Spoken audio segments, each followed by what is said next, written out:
To transform the icons into...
Hello everyone, Aldbar here, and welcome to my live stream. Here you can ask your DDO questions, ask for DDO demonstrations, and ask for DDO advice. So please be my guest on my show, Ask Aldbar DDO Live. Enjoy!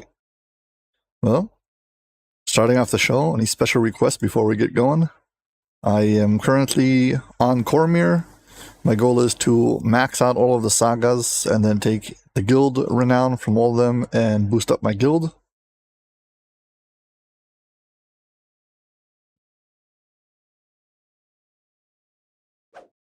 So for now, basically, here.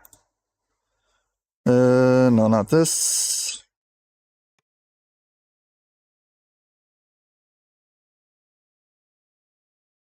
Guild. Right now, my current guild level is 30, and I need to get it up. Well, it's hard to see with all the stuff on the screen. Currently, it's guild level 30, and I need to get it up as high as I can. So, but then I want to finish all the sagas.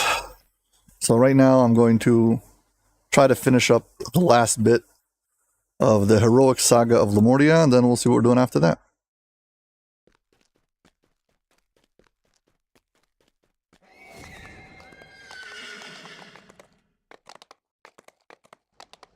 course, if you got any questions, requests, demonstration requests, if you want me to show off any kind of specific thing, please feel free to ask.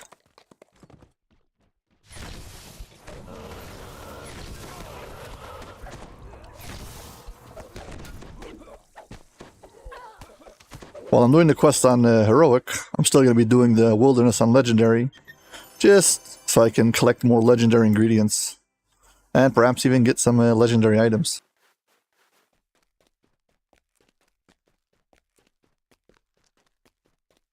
There is one quest off to the right here, I'm not sure which one it is.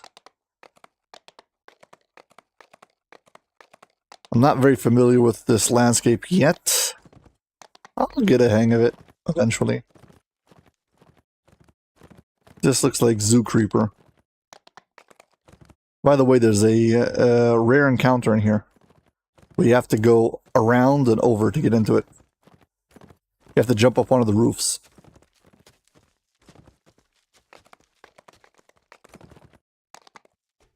Basically,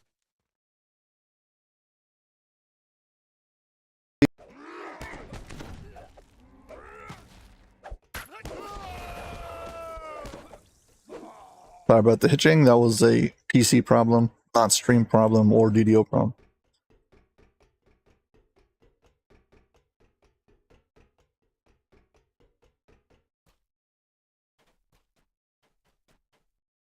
Yeah, so this big area over here is a graveyard, and if you jump in over the fence, yeah, you land up inside of this section, and here's one of yours. Again, he's a rare, so he's not always here, but occasionally is. More loot.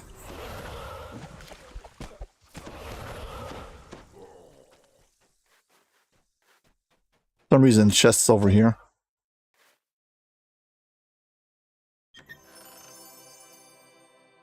Hey, now we can go do the quest.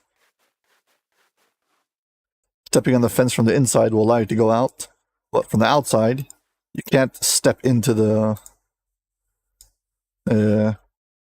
graveyard zone or whatever it is. I think it's this quest and I really don't like it. Whatever. You've come to this graveyard to find Dead Man's Crossing, where the body snatchers are set to congregate.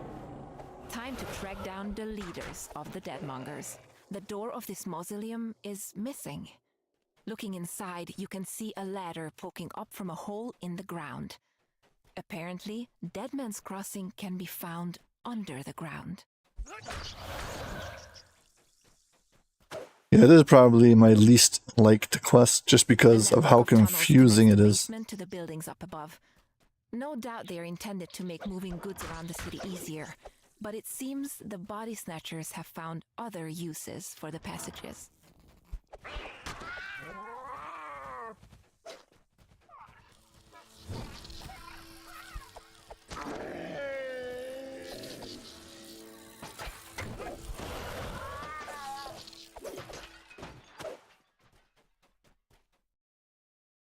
Yeah, the problem with this particular quest is it's very easy to get lost. Then all of the backtracking starts. And I really don't remember which way you're supposed to go first.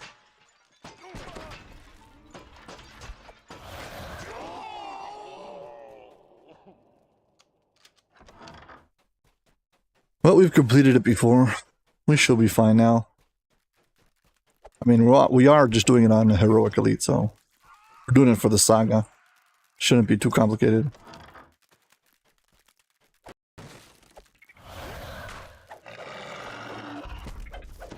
Crucible is a very unfun for first-time players and also returning players. Thing is, it has a learning curve to it, and even after you like it, I mean, I don't like it now, but I don't hate it as much as when it was new. Kind of like the pit. When I was new to the pit, I actually hated it with a passion. Now I was like, you know, it's a pretty nice XP dump, so I can't complain. Same thing with the, what's it called? The Crucible. I mean, it's not fun, especially when you try to solo it, but it's really not that bad once you know it. There's a lot of things like that, but you have to take in consideration that first time experience is very important. And any quest that you have to, like, you have to do it 1,000 times till start liking it, maybe is not the greatest quest design. I mean, the same thing goes with Twilight Forge. I've soloed Twilight Forge many times, and I can tell you that despite the fact that I have a personal connection to it now that I've done it so many times, I can't really say it's a great raid. It's not.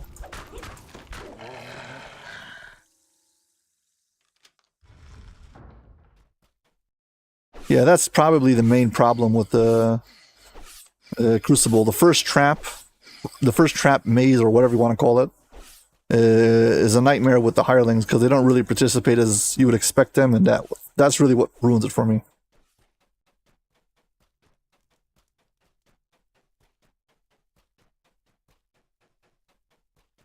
Typically, if I'm going for a saga, I'll skip the what's it called, the Crucible. To your surprise, this one appears to be set up as a tavern.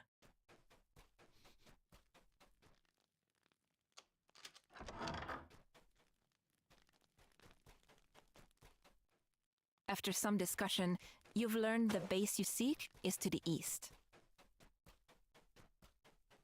I think I should go down here first, so I don't have to backtrack later.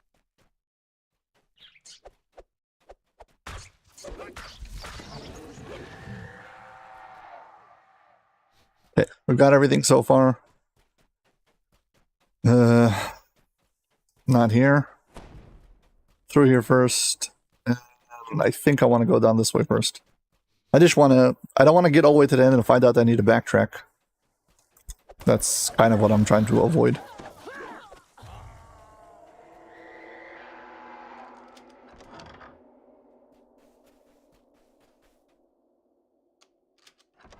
I only have one particular problem with Vaughn, is that they tried so hard to make it unsoloable.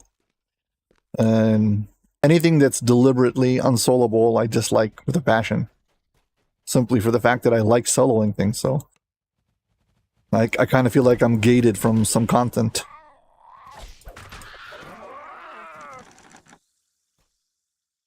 I mean, I'm okay with them making content to be hard. I'm okay for rewarding you to group. But I'm not okay with them, like, straight up barring you from content you pay money for. Like, nope, you cannot access this content unless you force yourself out of your discomfort and group with a bunch of people. I mean, it causes me anxiety sitting with other people I don't know, so pickup groups are kind of out of the question, usually. So unless I happen to be running with somebody I know, I'll usually just avoid it.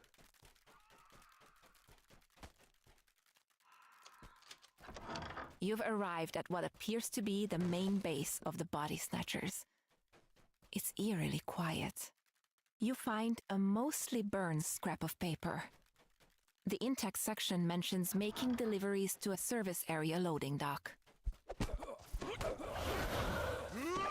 Here's the thing, I have the social skills to be able to join a group and to get along with people, no problem.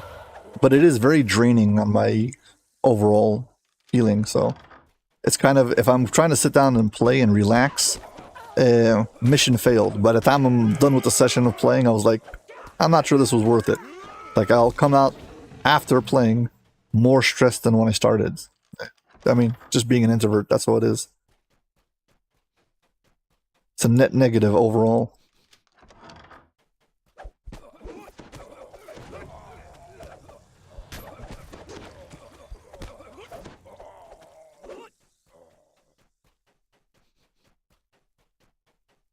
It's funny, I keep on, I get the feeling like I'm the only introvert, and then I keep on running into people like, yeah, same experience. The DDO, well, the devs keep on insisting on trying to force players into grouping. I don't get it. You hear gears grind when the lever is pulled. It was one of my reasons why I really, really didn't like Reaper when it came out. It was like, it felt like a deliberate attempt to make players group, and I was like, I don't want to have anything to do with this. Why am I forced to do this?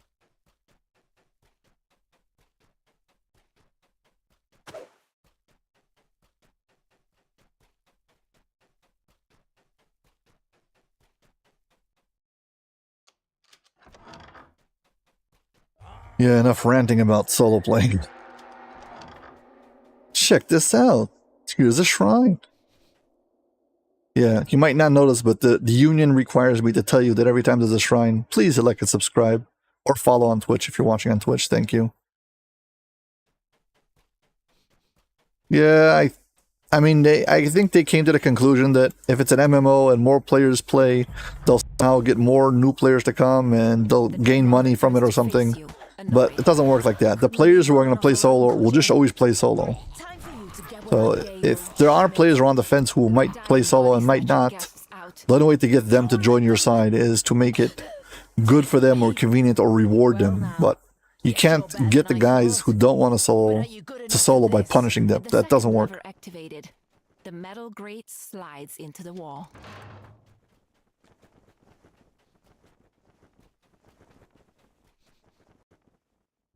The floor shifts and buckles as a creature rises from the refuse-strewn floor.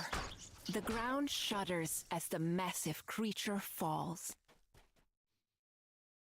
There's a quest called The Portal to Below where there's a Umber Hulk, and when you kill it, it tells you the ground shudders, and then the entire screen shudders for like a good 5 seconds.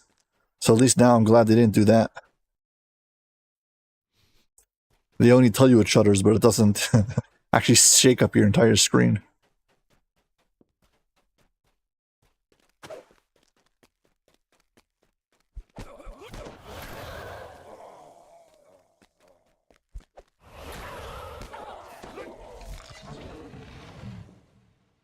This note appears to be an order to have bodies delivered. It carefully omits any specifics about the client, but the envelope next to it bears the seal of Ludendorff University.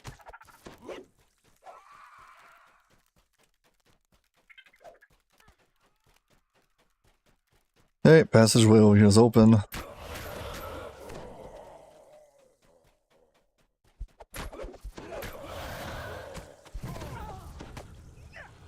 Judging by all the guards, you found the Deadmonger's base.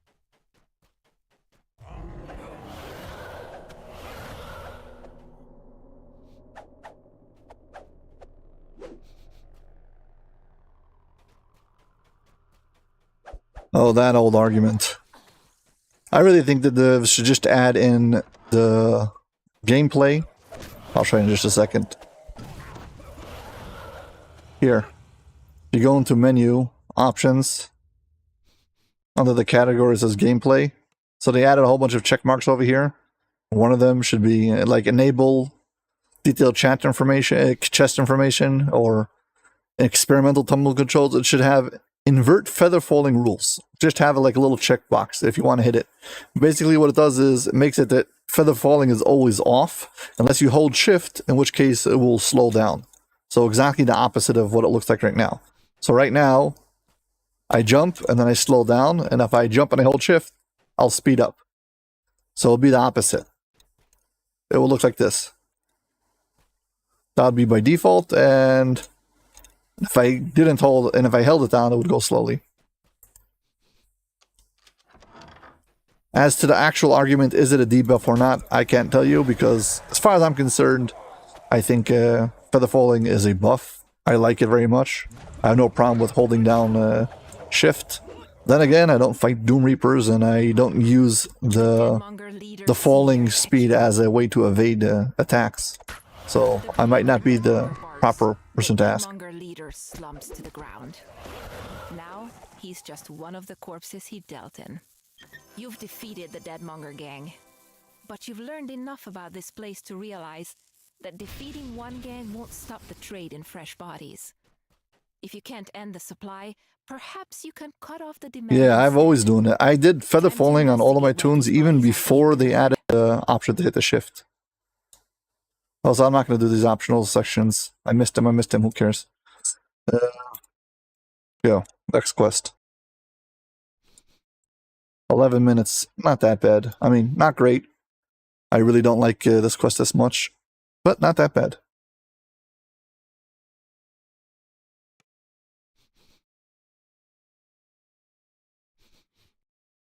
Cheers.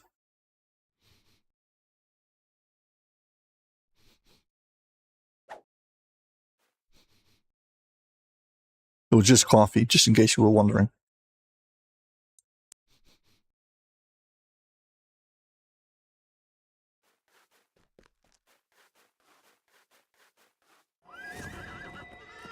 Okay, let's see what's next. I'm not sure which quest I'm going to run into. I think it's the Wish. If it's the Wish, it's fine. I tried to farm out the Wish for something, so I go very fast.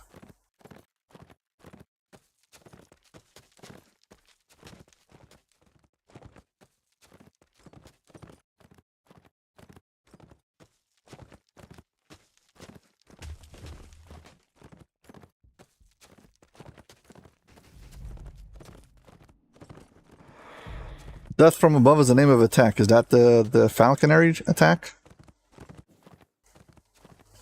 Or are you talking about the one from Tabaxi? I can't remember which one it is.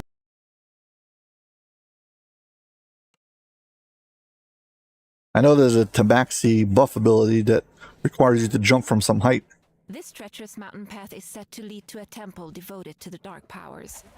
Dr. Mordenheim came here in the past, and you're determined to find out why.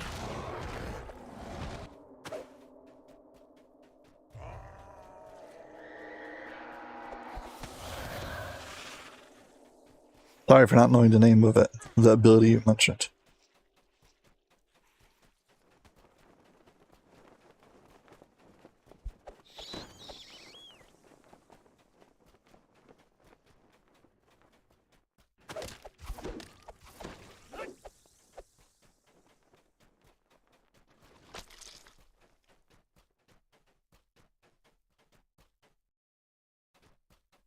Yeah, and here we start getting all these cutscenes.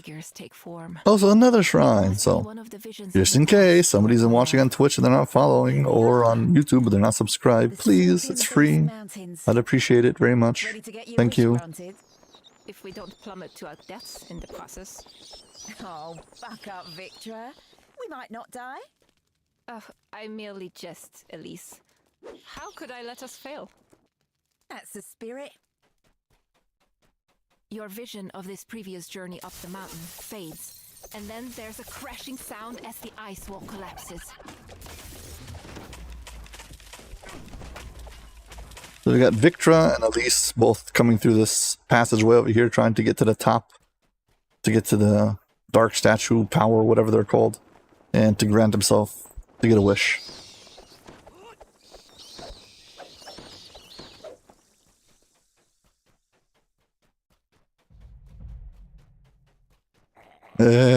So yeah, sorry, I wouldn't know. I actually never played Halo, so I just played Doom. I skipped all the other games. I also made maps for Doom, but that's an entirely different subject. I didn't play many first-person shooters other than that.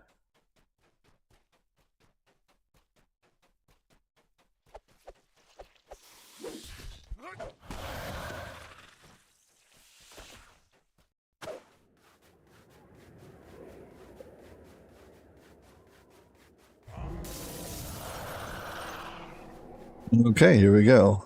Next vision. The snow swirls as another vision of Victra and Elise forms. What will you wish for when we reach the top? If the legend is true, you mean? Let's say it is. A strange clacking sound echoes from the passage ahead. The secrets of life and death. The secret of the difference between a pound of flesh and a man who thinks and feels. That's just your research. Well, what about you? How about a lifetime supply of mince pies?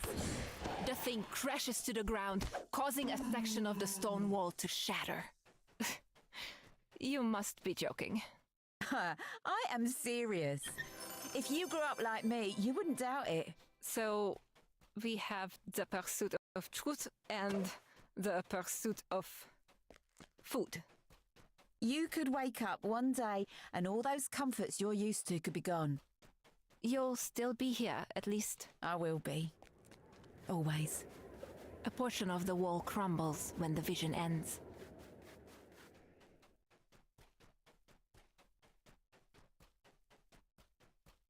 Truth is, before I started doing more content creation, I was spending more time on map making, but I can't do that. Can't hold a full-time job and try to put out consistent content, do DDO, and have a third job on the side.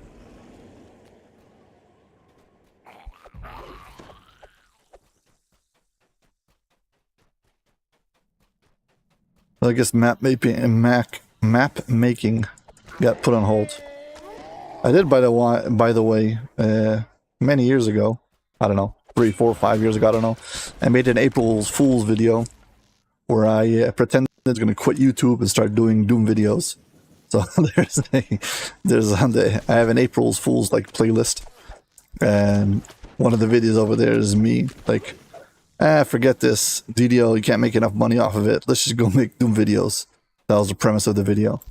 So, if you ever want to see kind of an idea, that particular map that I featured in that video was a rehash of an idea that somebody else made. I was trying to make my own take on it.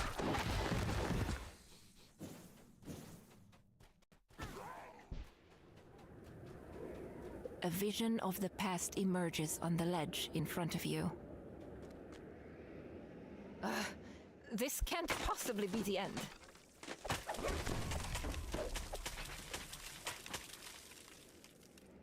Somebody made a community project called 50 Shades of Grey Tile. Basically, they allowed you only a few different textures, and you had to make a Doom map with only those textures. And it was like they were all the worst looking, most ugly gray colored tile textures. And all you could do is you could pick one kind of flat. So one kind of floor, but then there was like 3 walls. One of them was like great tile. One of them was the door track. Basically like the worst colors, and blue fire. So like the absolutely worst colors, and you had to try to make a map out of it. They eventually put out like an entire map pack with like 50 maps. And it was seizure inducing and headache making. It was crazy. I was like, you know what, I can do better than that. So I made a map based on that theme. And when I made the April Fool's video, it was like a quick run through the particular map that I was like working on at the time. Wait for me, my love. I will bring you back to life. The vision ends with Dr. Mordenheim triggering a switch in the wall, causing the concealed door to slide open. Here's a part where you go into darkness and the map no longer shows up. It like blurs out. Luckily, I figured out how this map works. There's like 5 different tunnels that you can go down. And there's 3 switches, and they're randomly located, so you can't just memorize it. You'll have to go down each tunnel and check it.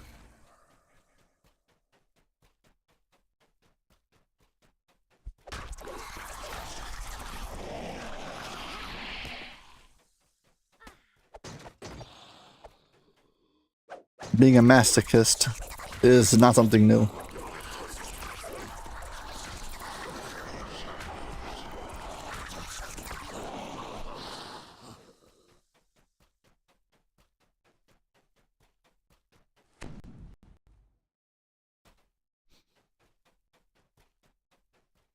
Sorry about the hitching.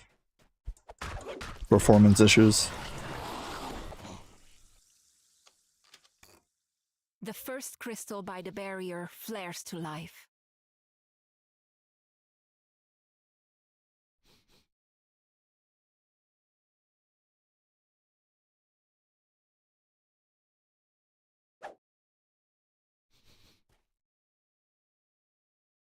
Well, you shouldn't judge the final project based on the ingredients, because sometimes you can do amazing things with very poor ingredients.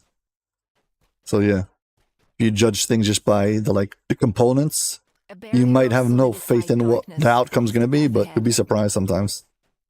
So, wouldn't count it out.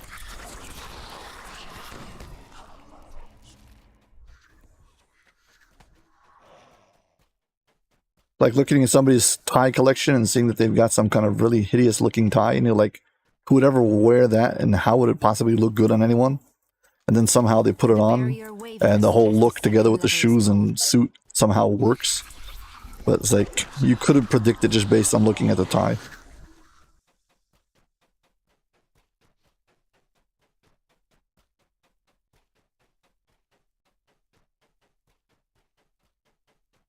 Speaking of ties, I don't know why, but if you ever take checking on ties, don't judge it based on how it looks on the rack or on the shelf or wherever they're selling it.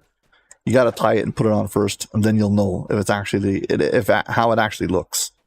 You can't determine based on its shelf position.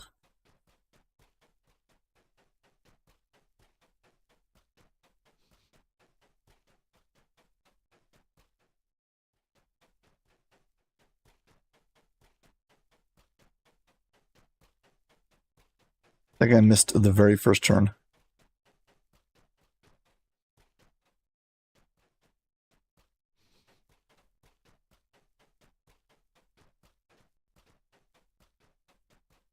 Yeah, same thing goes with builds. It's true. Sometimes you have a build who's basically looks like would never work, and somehow like turns out to be much better than you expected. This particular character I'm running right now started off as granting someone's wish to make a maybe meme build. He asked me to make a build made based off the Count of Monte Cristo, and there we go.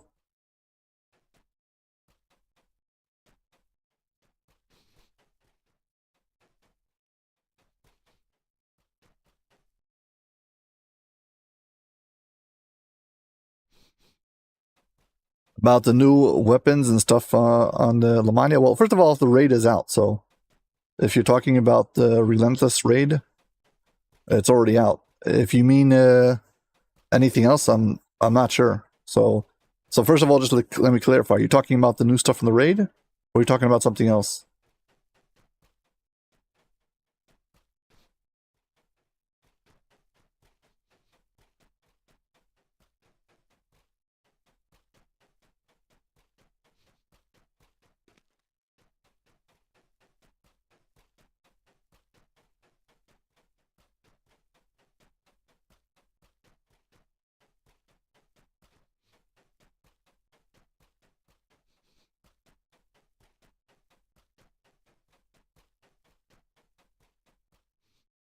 If you're talking about the raid, me personally, I didn't find any weapon that I really needed, but they all looked very good. I think that first, I think that the new what's it called, gear that came out, basically this entire Lamordia system, I think it's very good. It's basically they took whatever was good about dino crafting, but just made it better. So overall, I think it's a big win for them.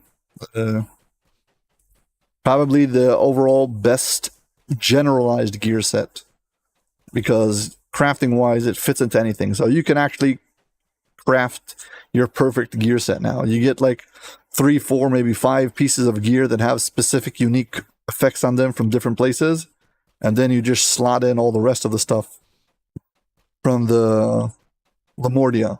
The only thing is, it's going to require a lot of grind. Getting all those materials is going to take you some time.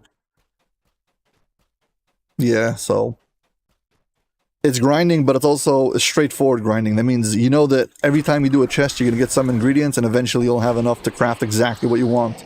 Unlike the regular grinding where it can take forever and you get nothing. The final lever is pulled, and the barrier fades. Well, take care. Have a good day.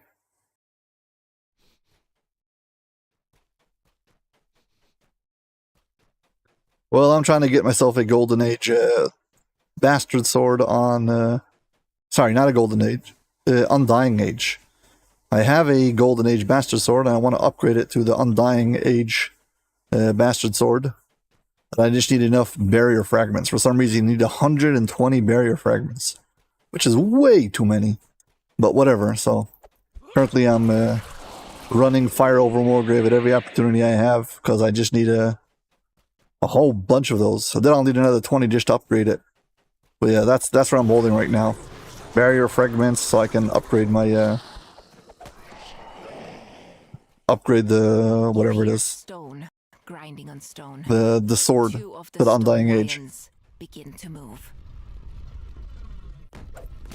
Technically speaking, the Undying Age is the strongest type of weapon. It's better than the Lemortia weapon, just because it has Vorpal on it. So you get another half a dice on it. So while the base is plus 15, the thing that makes it, that pushes it over the edge is you get another half a dice added to it. So really, the Golden Age and Undying Age, or whatever it is, those are level 33. So their base die is like 5.8, and the level 31 is maybe 6. I don't remember exactly the numbers, but because the Undying Age sword has another half a die in it, because it's Vorpal, it kind of pushes it over and ends up being a bit stronger. So it's level 33, but it's actually stronger. So yeah, if you want the ultimate weapon currently, those are the most powerful technically. As you approach, the two amber golems begin to move. The final golem collapses, opening the way forward. In this vision, Victor Mordenheim is speaking to some kind of unseen entity. She seems quite upset. Dark powers, I beseech you. Give me the answer to restoring life. I bring you this heart. It is incomplete. It cannot save her. Grant me the power of creation. I see. I understand now. I know what must be done. A thick snow begins to fall and the temperature plummets. You've seen how Victra's bargain with the dark powers gave her the ability to craft the unbreakable heart, and how the endless winter started immediately afterward. It's time to return to the city and think about how to stop Dr. Mordenheim. Well, I got lost this time. Took me way too much time. Usually I do this particular quest in about 10 minutes or less. Well, one more to go and we're done.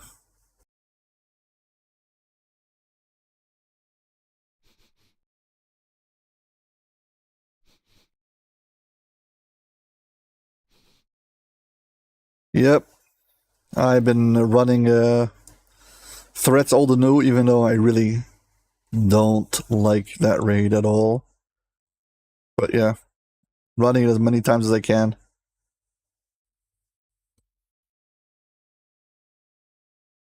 Zoological Center.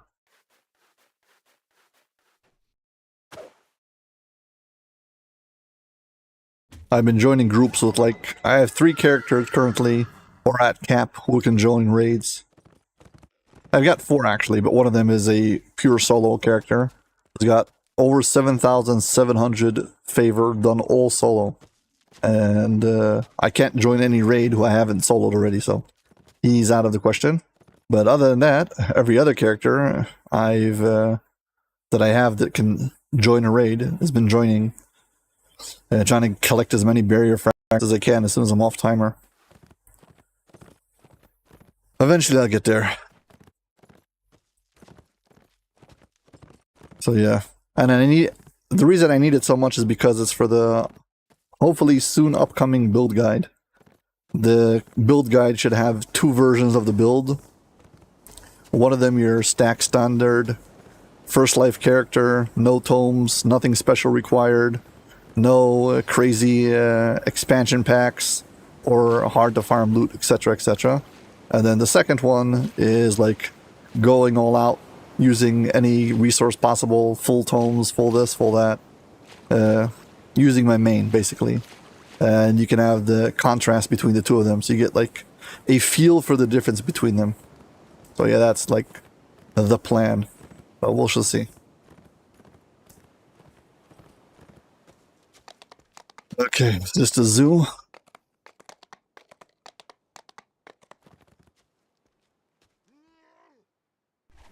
Yes, Reaper. The effects of the blizzard on the zoological gardens are still apparent. Huge snowdrifts fill the cages and block doorways. A pack of strange creatures bursts into the courtyard, shouting for food. This must be a maintenance area, judging by the tools scattered about. You found a shovel. This will come in handy when faced with a snowdrift. You use the shovel to clear the mass of snow that blocks your way.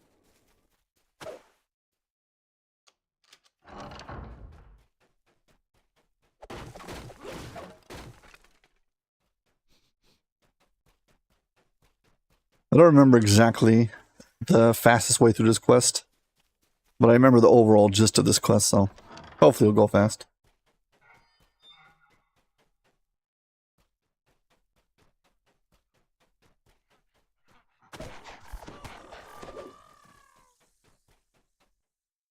The zoo's automatic feeding system has broken down. If you don't repair it, the remaining animals will slowly starve to death. Okay, we're on it.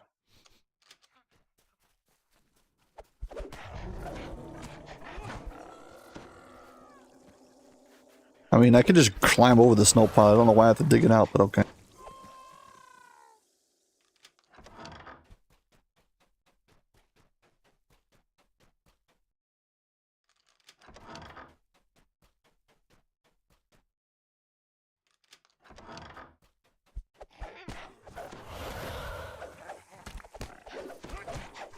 They found a broken piece of pipe.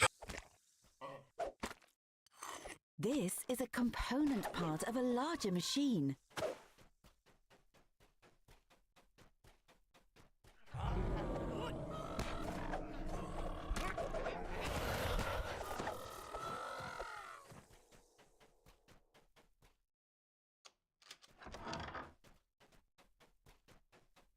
They did an update. They added a some named loot that comes specifically from the crocodile chest in this quest. That was the latest update. They had some loot that they added. Well, they didn't complete it in time for the official release, so they put it in now. And they added it into specific like optionals to give you an incentive to run those optionals. Yeah, one of them is in this quest, and it's a, well, the crocodile optional.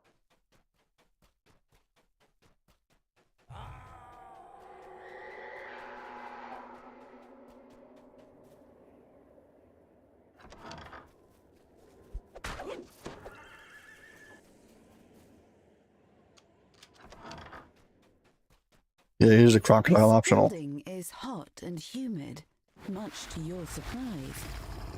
Apparently, the heaters in here didn't fail during the blizzard. Yeah, so this chest now drops some specific named loot. I don't remember what it is, but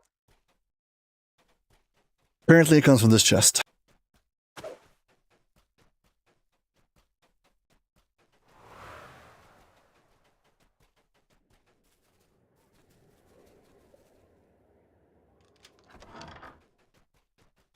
Hey, look, a shrine.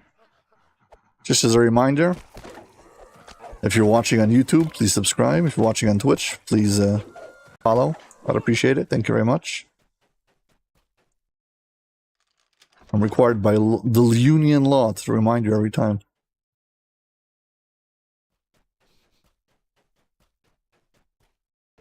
This device is designed to send food throughout the zoo using a series of pneumatic tubes.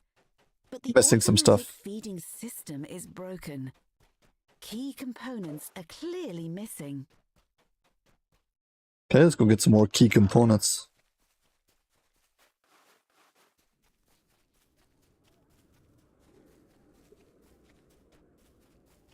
Deep, desperate roars come from the nearby building.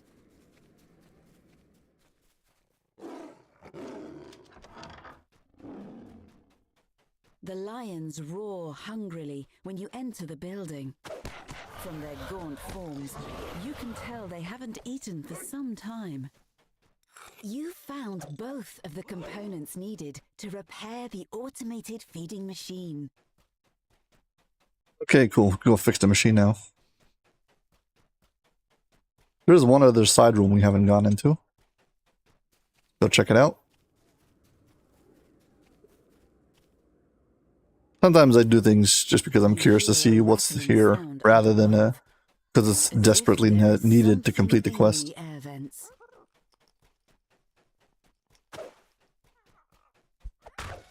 The collapsed roof and blood-soaked snow show that something terrible happened here. When presented Yeah, let's with go a frozen find a mass terrible of thing that fell out of there. keepers and animals, Dr. Mordenheim did not hesitate. She took her scalpel and her bone saw, and from the icy remains, she sculpted the broken ones.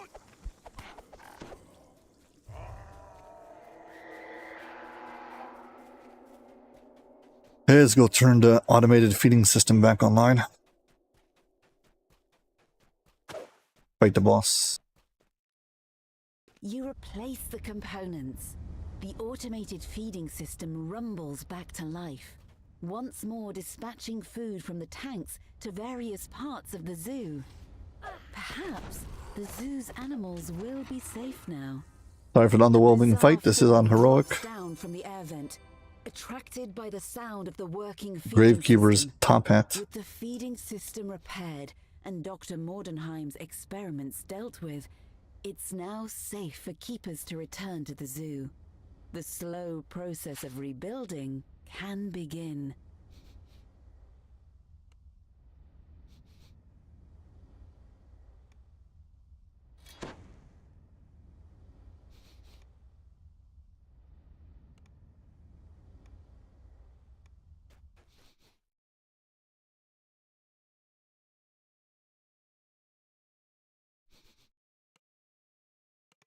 Actually, no. We didn't actually kill any escaped zoo animals. We killed all of the abominations that were running around, not the actual animals. Except for that crocodile. Yep. This Greckling... I forgot. No, not Greckling. Yeah, Greckling? This weird snake abomination kind of a thing. It is one of the newer... It's one of the new monsters from this expansion. There's some monsters in this expansion who are basically like reskins of other monsters. But that one in particular feels kind of new.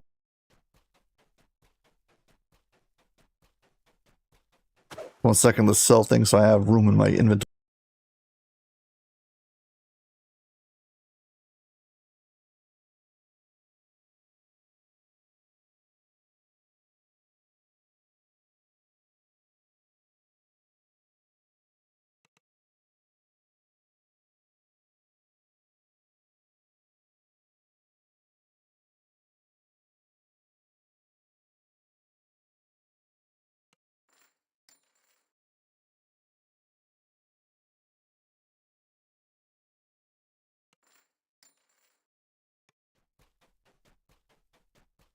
Okay. And drop off all the rest of the named items in the bank. And let's go complete the saga. This is not the bank. Here's the bank.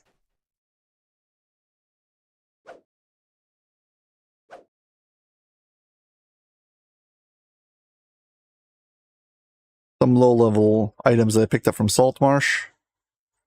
This is True Resurrection, and this is Resurrection. Okay, fine. I'll keep both. Some XP, keys I no longer need. What else can I get rid of? This tab, fine. Can go here. Can go here. These are all of my named items that I picked up from Lamordia. Go this way. Let's go this way. Go here. And augment bag is completely full.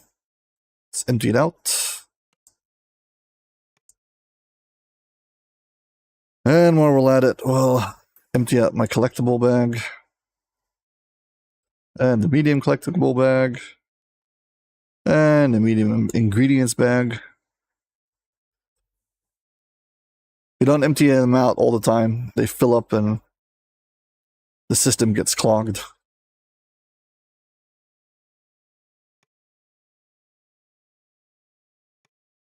Okay, 41 slots. Good to go.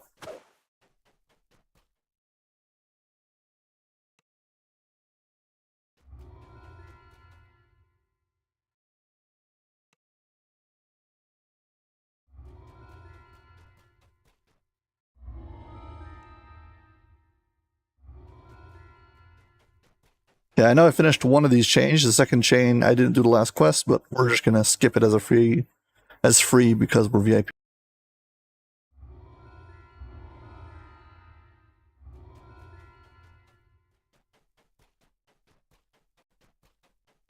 And Arrow Chill of Ravenloft. Give me your quests. Give me the next one. Skip quest free for VIP. And display reward. Okay, done. Okay, moving on to the next saga. I don't want to do back-to-back sagas of the same thing. Kind of get sick of it, so I keep on jumping around, going from one place to another, and getting to experience different types of gameplay, so it doesn't grind on my mind.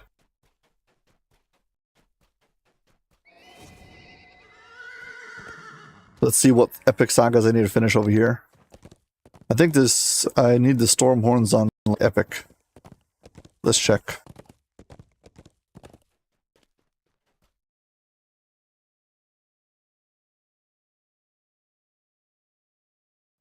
Epic Stormhorn.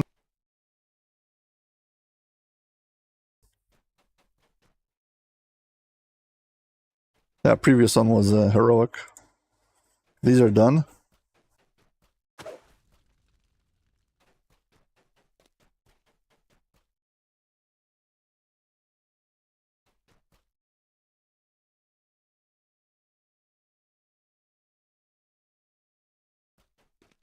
Okay, if I do epic Stormhorns, 4 out of 5 quests, I will get 3 more sagas. So, let's do that. Maybe after that we'll check out Giant Hold or Three Barrel Cove, we'll see. Once again, if anybody's got any requests or questions, your questions and quests and whatever requests are what makes this show thrive, so please, you are very welcome. Come and ask your question.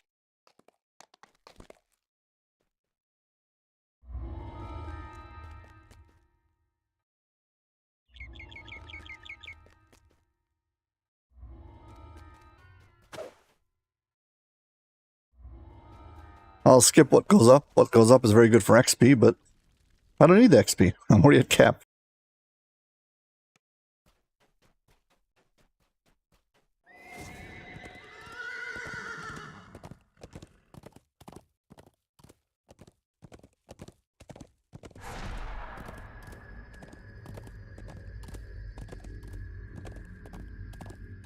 By the way, if there's any of you who happen to be on Cormier and would like to come along for the ride, feel free.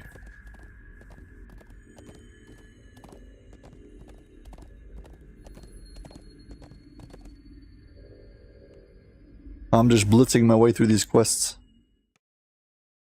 Orophon stand. Now, where did I put that blasted journal? Ah, you're here. Be a good sport and lend me a hand. My journal's wandered off. It can't have gone far. It's somewhere in this glade. I've lost too many pages as it is.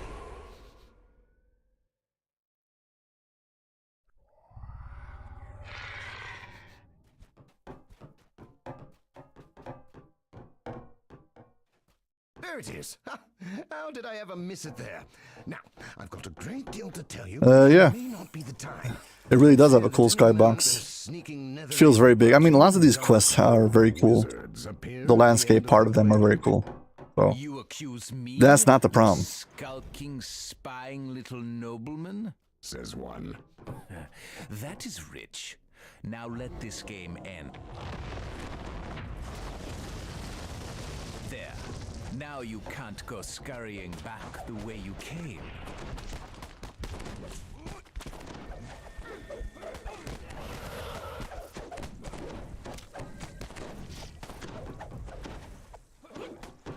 Because this particular character is immune to knockdown, so when they do their knockdown attack at the beginning of this quest, nothing happens to me. With Orophon, leaving the others behind to fight.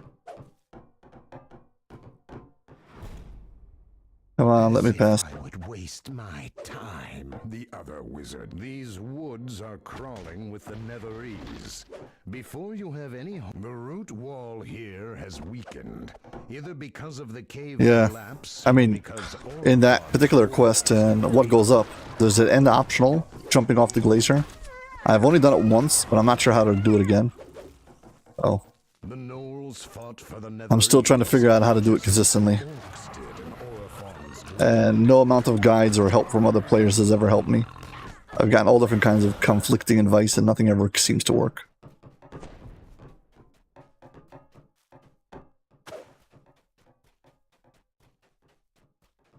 Yeah, but when you get into the Shadowfell phase at the end, and your screen turns purple and you can't see the snow or the ground and you can't tell if you're standing on something solid or you're just falling into a hole, you drop down and die, yeah, it stinks. Or just going through endless waves of monsters at the end of that quest. If you're a bit squishy or don't have good DPS, it can really be draining in your soul to be stuck there forever.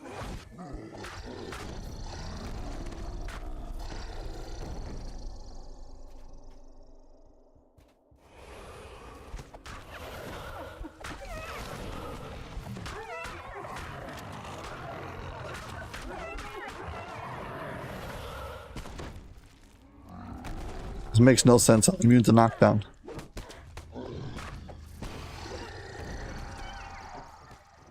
Yeah, apparently there's scripted knockdowns, and the knockdowns that are scripted, like from certain dragons, immunity to knockdown doesn't help against. So, trying to solo fire on Thunder Peak or whatever it's called, being immune to knockdown doesn't really help you. More magic barriers. Unfortunately. These caves must be where the Netherese staged their surprise attack.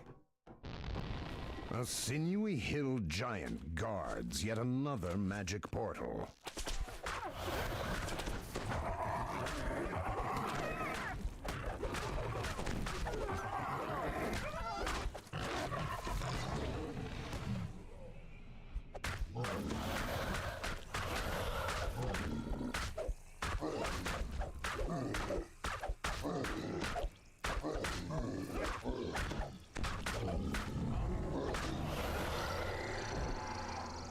I like the fact that he died without ever having a chance to attack.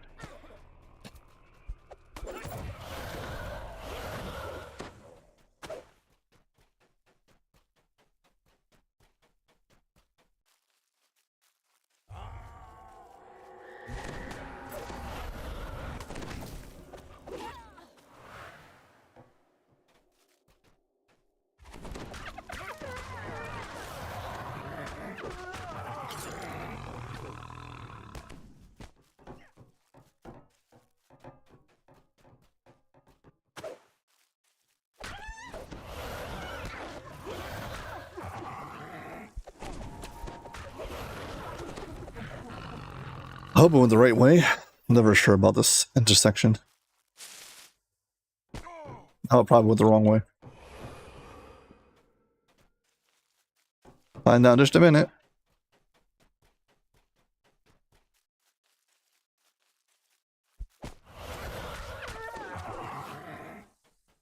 Nope, I actually went the right way. Yay!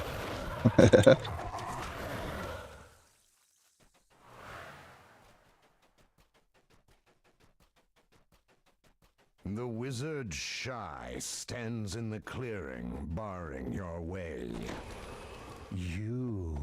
Amskar has ordered your death, she continues. Let's make this pain Possible to skip a whole bunch of the enemies here, but then they can suddenly get released from their place and all come attack you at once and get overwhelmed. herself with a protective spell.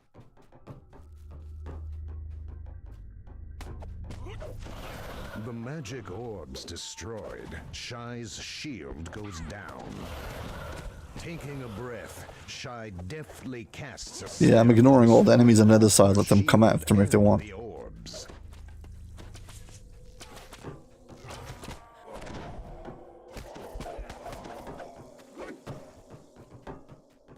This is Epic Elite. It almost feels like it's heroic.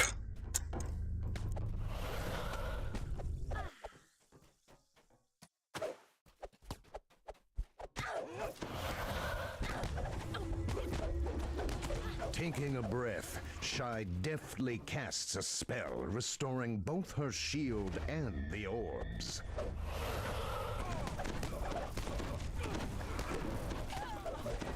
Yeah, these Shade Archai are actually way more dangerous than the other ones, than the orcs.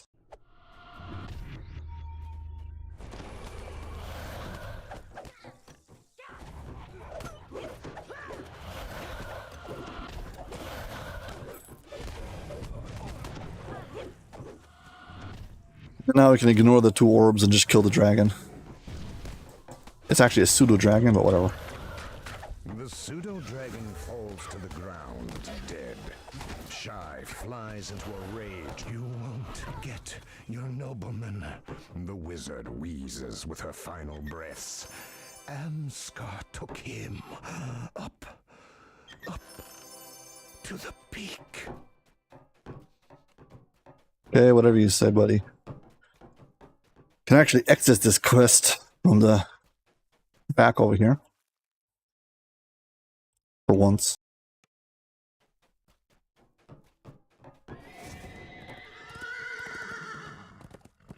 And now we've got the quest where we've got to protect and delete the Netherese army. Alright, we've got to protect the supply lines.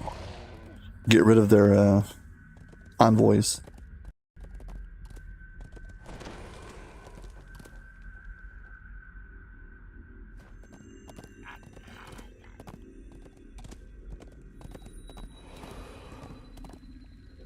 Yeah, I think visually, Stormhorns is like one of the most beautiful landscapes. When it came to the rare encounters and slayers, everyone avoids it. You'll see people opening up groups for Slayer for like every other zone. I've never seen anybody open up Stormhorn Slayers. That should tell you everything you need to know about it. They did 2 things wrong. First of all, they introduced the little map things. Rather than having a location you run up to, it's like a little map marker. And they're not exactly fixed locations. Some of them have multiple locations. They're mostly fixed, but some of them have multiple locations. So that's something that didn't seem to be as universally accepted as the typical just run up to a location and get to explore for it. Another thing is the rare encounters.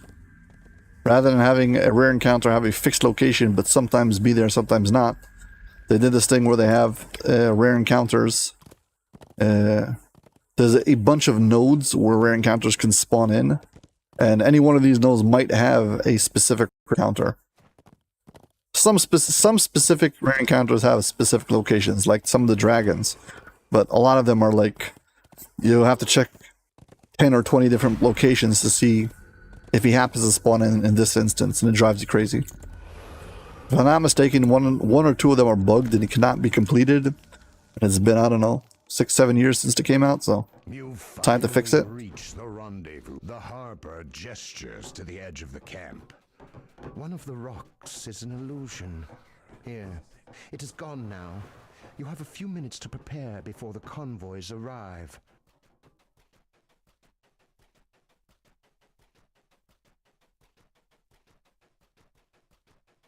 What spot in Sardusk Island? You mean for view?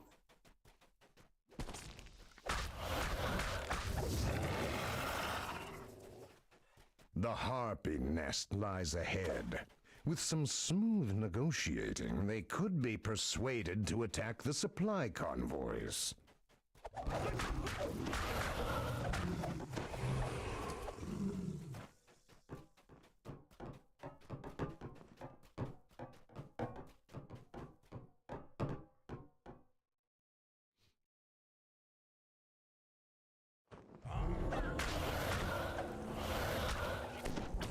Oh, Shadowfell, not Sardusk.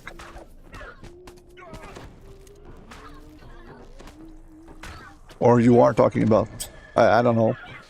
I'm watching 2 different conversations. In Sardusk, you're talking about the place at the top over there where there's really cool location. It's very nice sunset kind of looking place. I use it as a thumbnail. It's really cool. That's one thing. If you're talking about Shadowfell, Shadowfell has in the Wayloon prison, there's also, I think there's a These have been persuaded optional that's not possible to complete. And yeah, it's like 10 years old.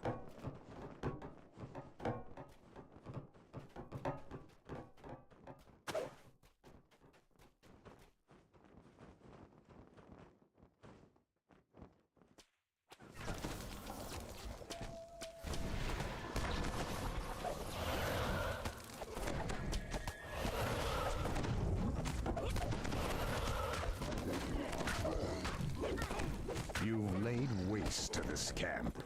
That will make it harder for the Netherese to use this pass. I'm pretty sure there's no hobgoblins on Sorrow Dusk, but you might mean trolls. Not trolls, I mean ogres. There's ogres, gargoyles, humans at the top part of Sorrow Dusk Island. Down from the edge of the cliff, a threat to anyone below. The bottom one also has trolls.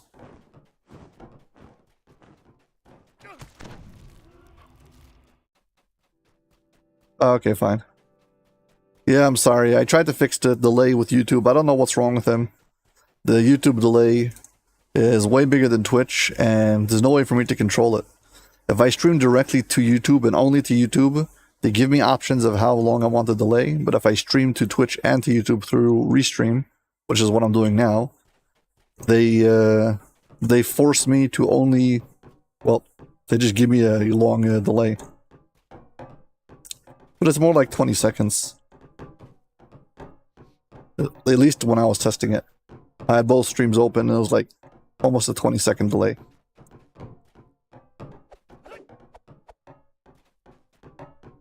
Which is a real shame. Because it really means that that viewers can no longer have a meaningful communication over the stream itself between Twitch and YouTube. Because of the long delay. Oh well.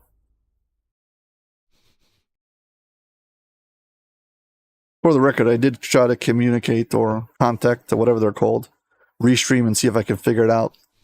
It wasn't very helpful.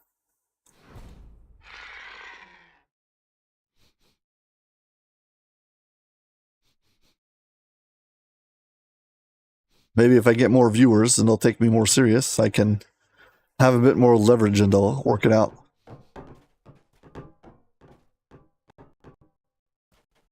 But I don't think it's something that has to do with Restream. I think it's on YouTube's side. YouTube was like, if you don't stream directly on our platform, we'll give you a delay. Because I know Streamtime was doing a stream on YouTube and Twitch using Streamlabs, and he was having the same problem. So I don't think it's something to do with Restream as much as it's just, I think it's a YouTube thing.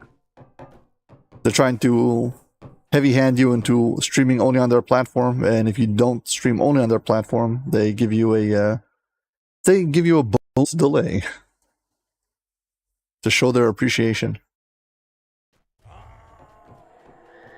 The time for preparation is over. The Netherese convoys are entering Tumble Rock Pass. I appreciate the gesture, thank you.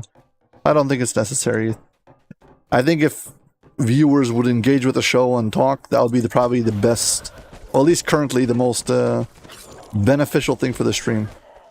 The more viewers I get interacting with the show, the more I have what to say, and rather than just be like narrating what you see on stream or guessing what the viewers might be thinking, I actually have something to well, bounce off ideas from. So anybody interacting with the show, thank you very much, I appreciate it.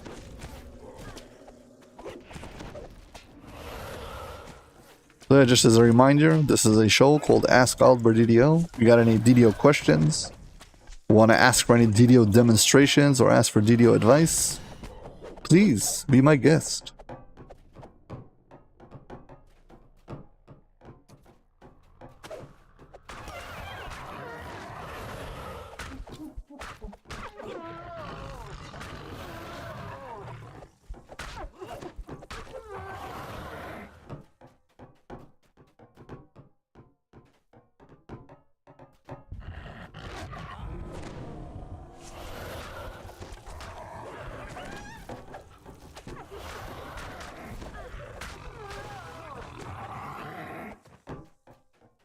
Hey, we got most of the quick guys.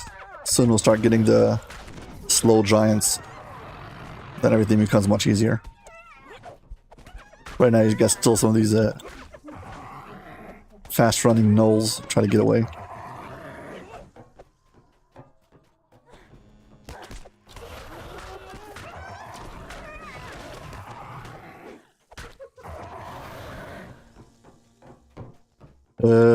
They don't have to get all the way to the final line, but after a certain point, they teleport back.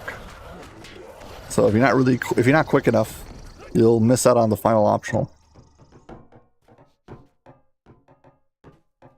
Not that I care about the optionals. I'm just because I'm passing the time. I'm not getting XP for this anyway.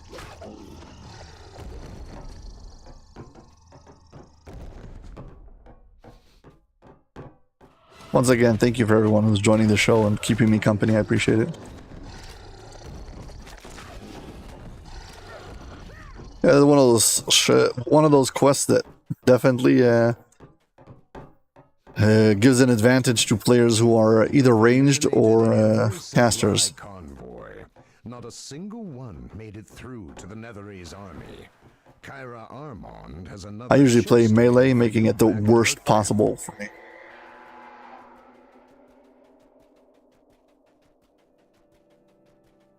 Physically running after some of those fast-moving gnolls is kind of a problem. Hey, what's up? How are you doing? Hope you're having a good stream. Thank you very much for joining us. Yeah, and special thank you for interacting with the show. I was just talking before about the importance of interacting with the show and how much it helps out, so thanks.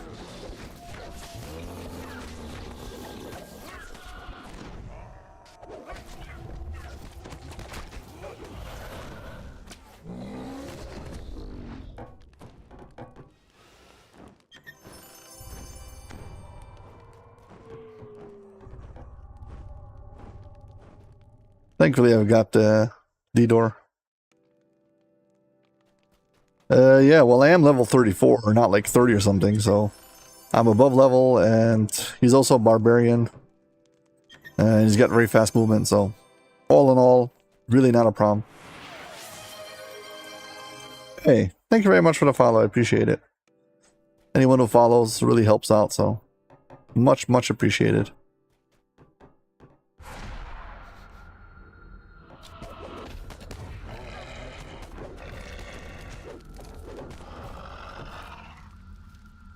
Well, you got your questions. Came to the right place. I'll be happy to help you out.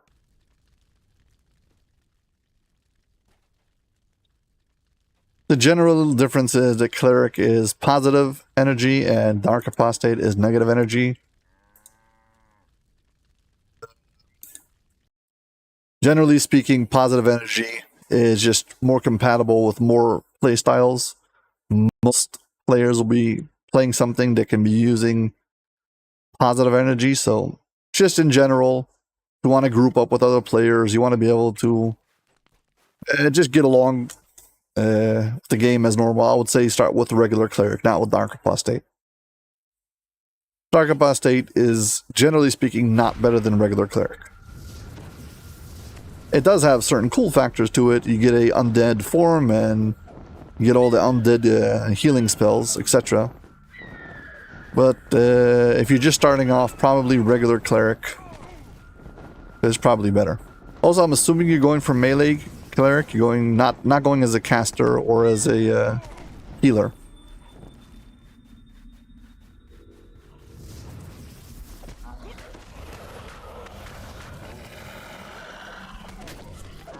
What is the highest level character you've ever played in DDO?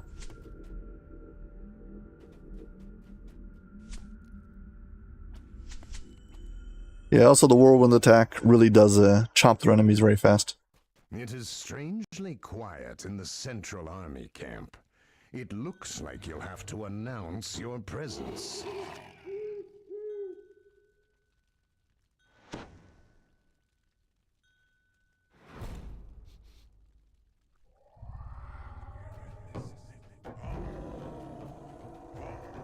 there's a section over here who opens up. There's 4 collectibles inside of it, who later becomes traps. So if you go fast, you can get it quickly. Strategist appears atop the fortifications. By the dark spires of Thorpentar, who do you think you are? You wish to die a horrible death? So be it. Yeah, that's what I thought. So if you're only a level 3 character, it's hard to have an opinion about what you like or don't like. So Conspicuously clean and undisturbed. no, Dark Apostate does not have an undead companion like a wizard, Eldritch Knight. Generally speaking, Dark Apostate is not as good as regular cleric.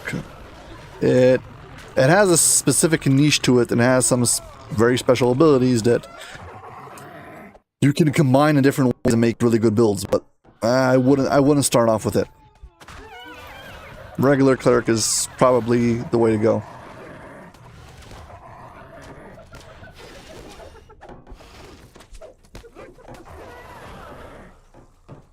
Truth is, Strimtom has been posting a whole bunch of new player builds, new player guides, and if you're not sure where to start, he'll have probably something for you. So that's probably like my number 1 recommendation if you're looking for something to start up. But if you want to know more details, you can ask, and I can hopefully guide you in the way. Let me ask like this: do you like playing with parties or you like soloing? Because that makes a big difference. You need to be self-sufficient or you need to be useful for a group.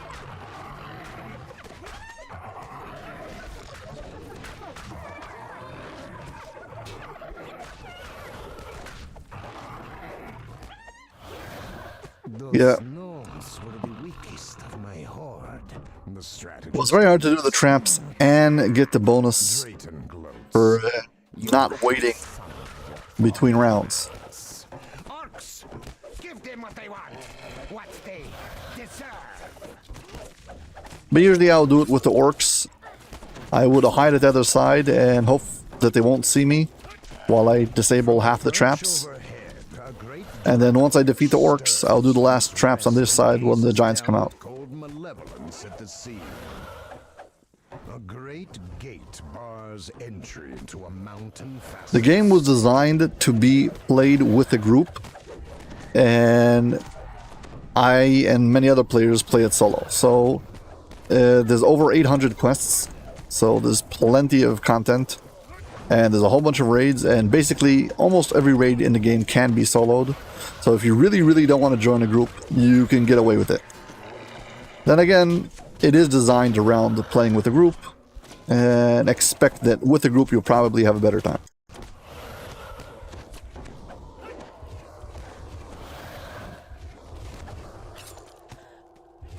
I wouldn't worry about that so much. If you're DPS, you can join a party easily. I mean, sometimes people want a specific role, which would be either a tramper or a healer or a tank. Primarily healers and tanks, but those are almost always exclusively in endgame raids. Like, if it's just for leveling, most of the players in DDO just run whatever. It's like, as long as you don't get lost, you're good to go. People don't mind.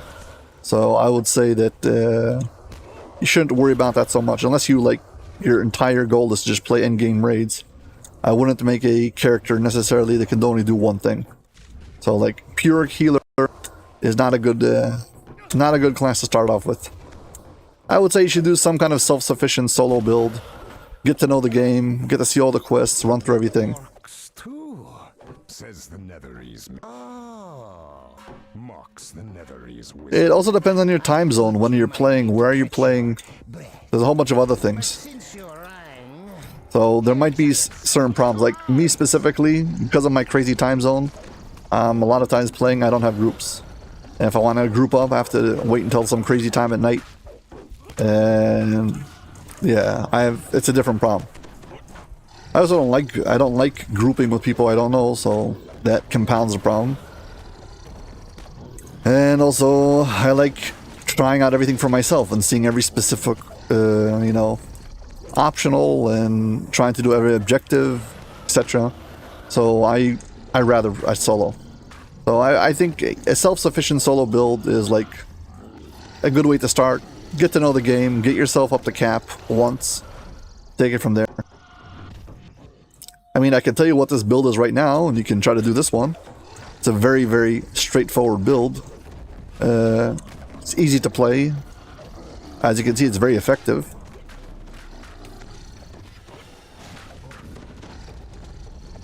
Yeah, and this is a first life character, just for the record. So, no past lives, no anything. Yeah, it's chewing up content with no problem. Just for the record, do you have access to the DDO builder?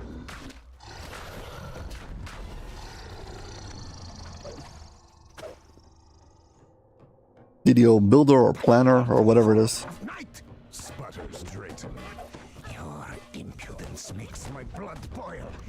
I promise you, your death will be slow and agonizing. As the Netherese strategist falls, the Dracolich lifts off from his perch on wing. Now then, says Drayton, I will get my own hands. 6 minutes and 19 seconds. Come, my shader. Okay, so the DDO builder basically is a way that you can like pre-test your build for viability, at least seeing that it all works before you actually build it, because DDO is very punishing when it comes to building your character and making mistakes. You can totally brick your character and it can be expensive to rebuild it. And knowing ahead of time, oh, I need this specific feat, and for that I need to take a specific skill, or hey, I need to put a certain amount of points into this attribute or I won't be able to build my build properly. It's good to know before you're like way too deep into the build. And for that, the DDO builder is very, very useful. And I strongly recommend it, so.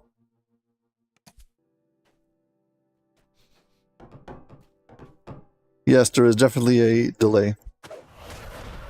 Sorry about the delay. It's not a delay that I've added though, so it's just the way it's set up. Sorry.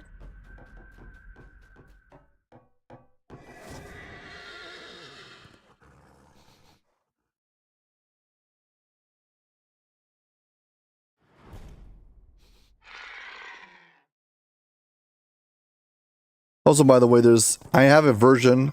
There's a transparent overlay with the stream, the combined chat stream from both YouTube and Twitch.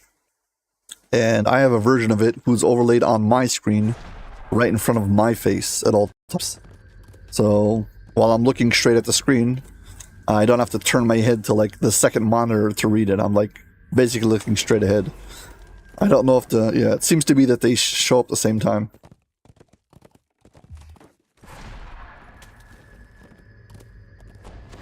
If you don't know what you're doing and you're just going to put together a paladin or just put together a fighter, paladin is easier because you don't have to know anything. And paladin gets a whole bunch of immunities, even gets a little bit of healing, gets a bit of a, what's it called? Lay on hands.